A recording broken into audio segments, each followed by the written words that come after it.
Today, I'm going to be showing you how you can sound like this guy. I'm going to start off this video by playing two renditions of the song Happy Birthday, and I want you to tell me in the comment section below which one sounds more like Jacob Collier. Here's rendition number one.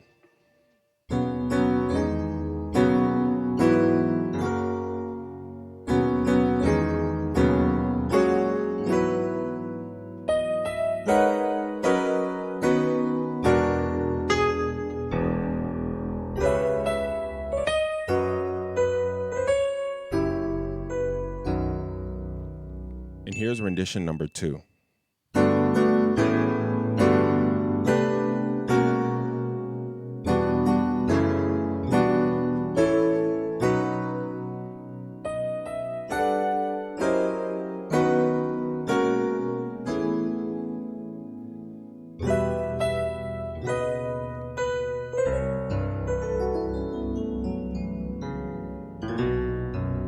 So obviously the second version probably sounded a little bit more like Jacob Collier, and I'm going to explain to you the theory of how to sound like that. Now, I watched a Jacob Collier video a long time ago, and he was talking about something about the circle of fifths. I'm probably going to link it in the description. But when I was watching the video, I had no clue what he was talking about. He was talking about the lower side of the circle of fifths or something like that, and I was just confused. But a few weeks ago, I began playing around in the key of B, and I just discovered something, and then I realized, oh, this is what he's talking about. So what I'm going to do is explain to you the theory of how to, I guess, quote unquote, sound like Jacob Collier, and then I'm going to show you practically how you can implement it into your playing. So we're in the key of B today, and this is what the B major scale looks like. 1, 2, 3, 4, 5, 6, 7, 1. Now, if we start on the 7th scale degree of any key, in this case, the 7th scale degree is B flat or A sharp, and we go up ascending in fourths. In other words, we go around the circle of fourths, we're going to land back at the note B. So we're going to start on our B flat or A sharp. We're going to go up a fourth. We're going to go up another fourth, another fourth, another fourth, and another fourth. And you see we're back at B. Now, if you know the numbering system, this would be called a 7, 3, 6, 2, 5, 1. And it would sound something like this.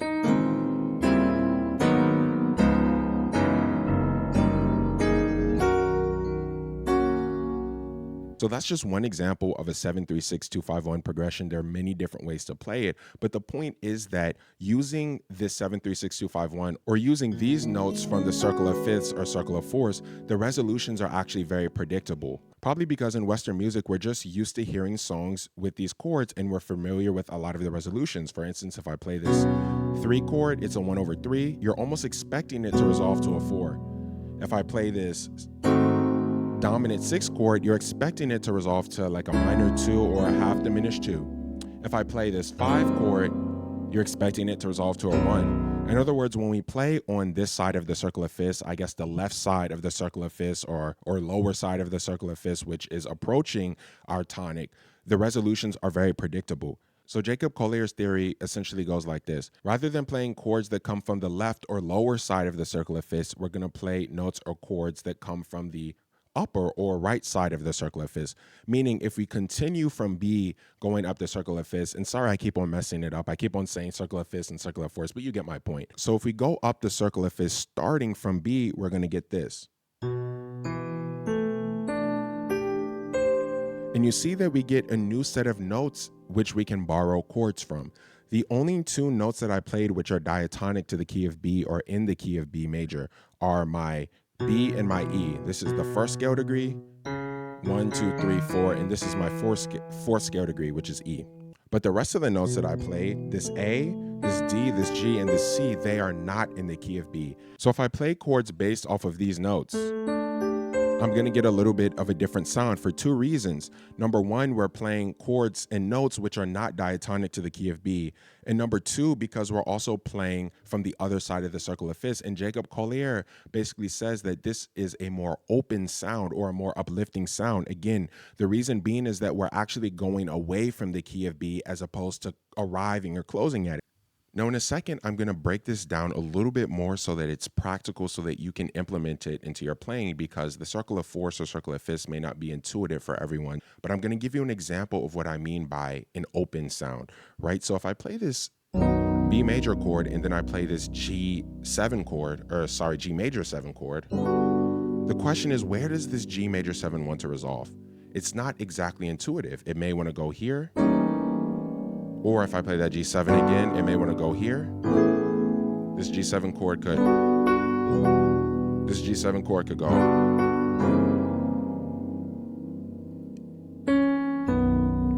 So now when I'm playing from this side of the circle of fifths, you can see that the resolution is not intuitive. You don't exactly know where this is going to resolve, and that's what gives it more of an open quality, as opposed to earlier, as I explained, if I play this dominant 6 chord, you're almost expecting it to go somewhere like that. So to get this Jacob Collier sound, or this open sound in any key, what we're going to do is identify our tonic, or our first scale degree. Here's our 1, here's our 2, here's our 3, and here's our flat 3. And what we're going to now do is essentially play in this major key. This is D major. So we're technically in the key of B. But what we're going to do is also play in the key of D at the same time. Now, we're not going to play in D major straight. It's going to sound a little bit weird if I play like a B and then I play a D major and then play a straight G. Okay, that sounded pretty cool, but you know, it doesn't really like flow very well. So what we're going to do is voice our chords in the key of D such that the top note in our right hand also matches notes which are in the key of B. So we're going to look at just 2 notes today. You can use some other notes, but we're going to look at 2 notes today that are in both of the keys, and we're going to sort of voice chords based on those notes. So we're going to look at this F sharp, which is both in the key of B and D, right? It's our 5th scale degree in the key of B, 1, 2, 3, 4, 5. And it's also our 3rd scale degree in the key of D, 1, 2, 3. And we're also going to take a look at this C sharp. The C sharp is our 2nd scale degree in the key of B, 1, 2, and it's our 7th scale degree in the key of D, 1, 2, 3, 4, 5, 6, 7. So my D major chord, I may voice it something like this. I have really big hands, so I like to do stretch voicings, but here's an example of a chord that I would use. It's like a D major 7. So for our 2 chord, I would do maybe this E minor 9. So we have our E, G, B, D, and F sharp. Our 3 chord, you can make it essentially an inverted 1 chord, so like a 1/3, or you can make it like major 7, our 1 major 7 chord over 3. Our 4 chord, I kind of showed you that earlier. You can make that a G7, G major 7, excuse me. And you can also add this 9 right here to make it a little bit more rich. So for our 5 chord, there's a few ways that you can voice this. You can make this kind of like a 1/5, like this is our 1 chord, major 7, and our 5 in our bass. Now there's another way you can play this. You can make it a type of a dominant chord, like, and I'm going to show you how you can use this very nicely in a second. So our 6th chord in the key of D major is actually B minor. But as you know, we are actually technically in the key of B. So rather than us actually playing a B minor chord, we're just going to play that chord as a B major 7 chord. For our 7 chord, you can just play it as an inverted 5 chord. So again, I played my 5 chord something like this. You can just invert it, or maybe do something like this. I know that this A is not in the key of B, but you know, it can still work. And then here is the secret butter chord. This is my secret chord. This is one of my favorite chords. Every time I play this and I show this to people, people are like, whoa, what is it that you played? And I'm like, I don't want to share it. No, I'm just kidding. I always share it with people, but you're going to play the flat 7 in the key of D, right? The flat 7 in the key of D is C. So look, 1, 2, 3, 4, 5, 6, 7. Here's our flat 7. You're going to play this as a C major chord, and you're going to put a D major on top of that C major. Right, so I have big hands, so I like to stretch. Oh, that resolution is so nice. Right, my hands are really big, so I like to voice my chord like that, but you can just do something like this.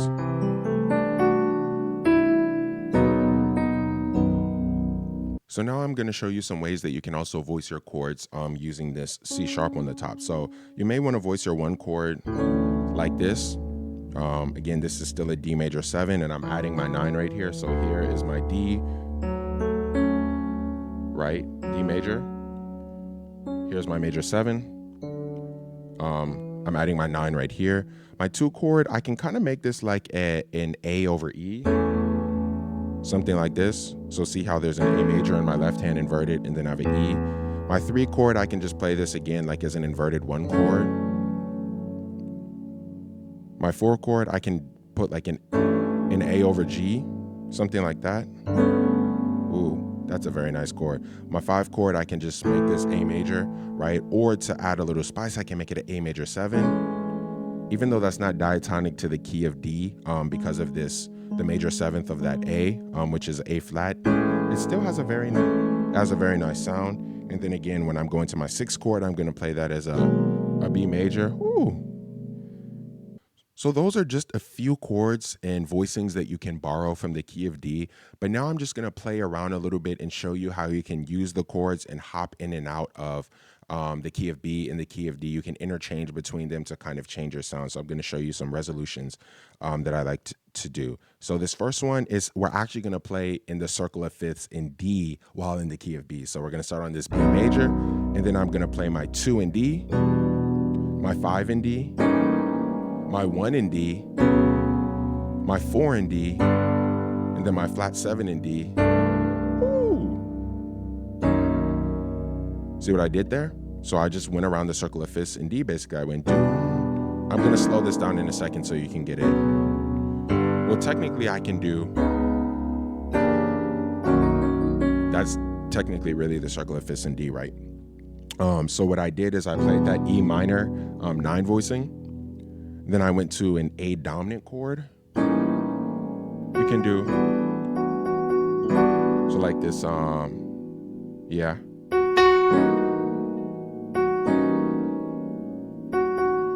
Here's our 1 chord, or you can just voice the 1 chord like this. So like we can go 2, 5. Sorry, this is like one of my favorite voicings. I know it's a little bit complex. Maybe I'll break it. I actually broke this down in one of my future videos, so go and watch that video. But anyways, yeah, this is that 5 voicing, and then you can play my 1 like this. Then I'm playing my 4. Then what I did here is I did a 7-3-6 in the key of D. Here's my 7. So I'm using a B major chord over my C. And then I'm going to like a, my 3 chord is F sharp, and I'm doing like an F sharp dominant chord. You can play that, you know, like this. I'm doing a G minor over F sharp dominant, and resolving it to that major 6 in the key of D, which is the 1 chord in the key of B. So we're just gonna run that back one more time. I'll play like my B major chord, right? And then I'll now hop to the key of D in my mind and say, oh, 2, 5, and I'm holding this F sharp in the top. 1, 4, 7, 3.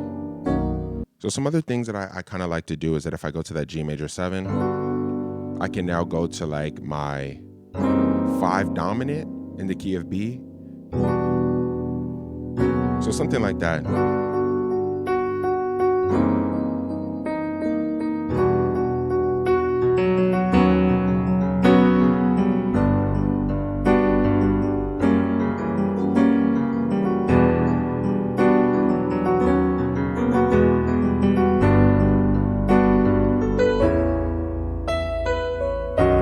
Okay, so what did I just do right there? When I did my my G major 7, my G major 7 chord, then I went to my A major chord. So a lot of times, like I'm kind of a church cat, a gospel cat. I use the word cat. That's like such an old head thing to do, but a lot of times, like we'll go, if we're in the key of B, right, and we just finished a song, we may go like 6, 7, 1, or like you are Alpha, right? But like to kind of spin that off, you can do you are Alpha. So it sounds a little bit weird for those of us that like play in the church. I know that that sounds a little bit weird, but you understand the concept. Instead of me turning around back to my 1 chord using my my 6, 7, 1, I can kind of change it up a little bit and go. And if I want to add a little more juice to it, instead of me just playing like a regular G major, a regular A major, and then a regular B major, right? I can make it a G major 7, an A major 7, ooh, B major 7. Very nice, right? So what I'm going to do for this final section is maybe just play around a little bit. You can pause the video, rewind it, and just kind of see. But I'm just going to experiment in the key of B, kind of hopping in and out of the key of D, and just seeing what I can come up with. And you can just watch steal these chords. So let's just...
So yeah, that was just me experimenting around. Hopefully some of the things that I played were pretty cool and you can just pick up on them and incorporate them into your playing.